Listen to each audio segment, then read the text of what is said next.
Although we have worked around the clock to address his concerns, Attorney General Barr has just informed us that he will not attend tomorrow's hearing. Given his lack of candor in describing the work of the special counsel, our members were right to insist that staff counsel be permitted to question the Attorney General.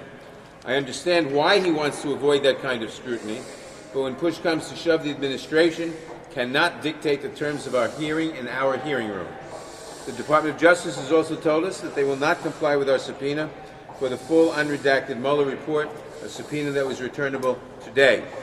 I will continue to work with the Attorney General to reach a reasonable accommodation on access to the full report and the underlying evidence, but not for much longer.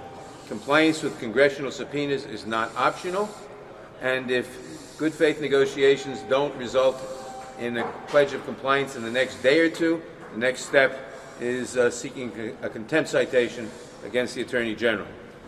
There are many questions that must be answered.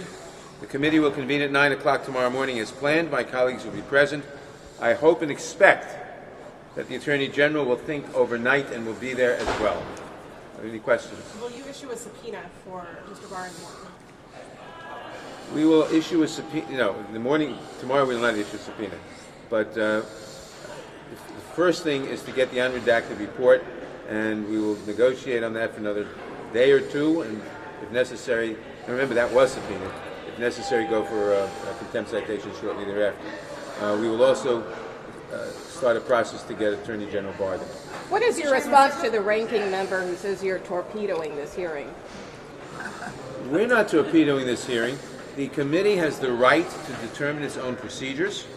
The Attorney General has a nerve to try to dictate, and the administration has a nerve to dictate our procedures. It's simply part of the administration's complete stonewalling of Congress, period.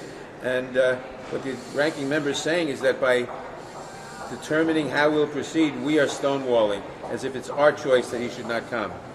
He is trying to blackmail the committee into not following what we think is the most effective means of eliciting the information we need. And the Congress cannot permit the executive branch, we cannot permit the administration to dictate to Congress how we operate. Do you really need committee lawyers to question him? Your colleagues have called for Barr to resign today. Do you join them in that sentiment? Well, I think he's going to have to answer for apparently testifying untruthfully in both the Senate and the House, and that's certainly one option. So will you start contempt proceedings about not? Sorry? Will you start contempt proceedings for not getting the unredacted Mueller report? That's what I said. What about for not? What about for not appearing? That's down the road. That's down the road. We haven't issued a subpoena for him to appear yet. And you're not planning to do that tomorrow? I didn't say that. We may issue a subpoena, but our first priority is to get the unredacted Mueller report. And by the way, we're looking to get Mueller before the committee on May 15th. Have you had any which is another priority. Have you had any conversations with Mueller? Have you had any conversations? And that's the date we've been talking about. Has he agreed to come on May 15th? Not yet.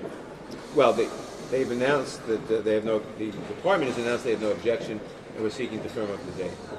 Last question. Do you really need committee lawyers to ask questions tomorrow? I mean, do you think that's one of the reasons why he's not coming? I think that is the reason he's not coming. He is can terrified. you let it go? He is terrified of having to face a skilled attorney. The problem is, I mean, in fact, we've all seen congressional hearings. We have very talented members. They ask very good questions. But a 5-minute rule is not conducive to follow-up. We've seen repeatedly administration witnesses, including Attorney General Barr, spend the first 4.5 minutes filibustering, the last half minute giving a non-responsive answer, and then it's on to the next person. It is very valuable, as any lawyer will tell you, to have somebody, in this case a staff lawyer, who can follow up, take up loose ends that were suggested by questions from members, and follow up when he gives a non-responsive answer, and say, but wait a minute, you said this last week, how can you say this now, or whatever. That's effective. The most effective way of getting at the facts and getting at the truth. And given, I can understand, given how dishonest he has been since March 24th at the earliest, since March 24th at the latest, I can understand why he is afraid of facing more effective examination. How does this affect the How does this affect the impeachment? We're finished. Thank you. Thank you very much.